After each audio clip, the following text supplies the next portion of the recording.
Hi అండి, అందరికీ ఎలా ఉన్నారండి అందరూ.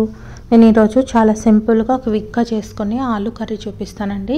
ఇది చపాతీలోకి రైస్లోకి చాలా బాగుంటుంది.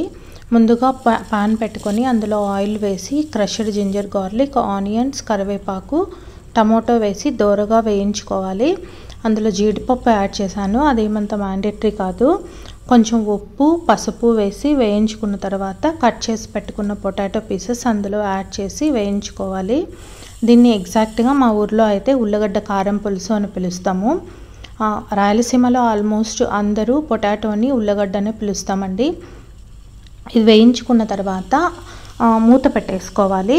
ఒక 2 minutes అలా వేగనిచ్చిన తర్వాత మళ్ళీ మూత తీసేసి అందులో కొంచెం కారం, కొంచెం ధనియాల పొడి వేసి వేగనివ్వాలి.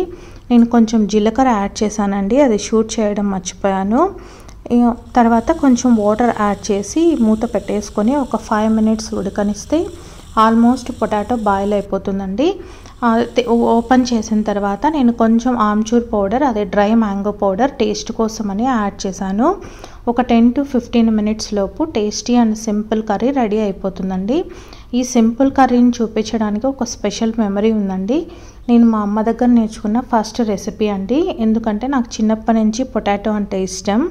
మీరు మీ మదర్ దగ్గర నేర్చుకున్న ఫస్ట్ రెసిపీ ఏంటో కామెంట్ చేయండి. మీకు ఈ వీడియో నచ్చితే లైక్ చేయండి, షేర్ చేయండి, సబ్స్క్రైబ్ చేయడం మర్చిపోకండి. Thank you for watching. Bye.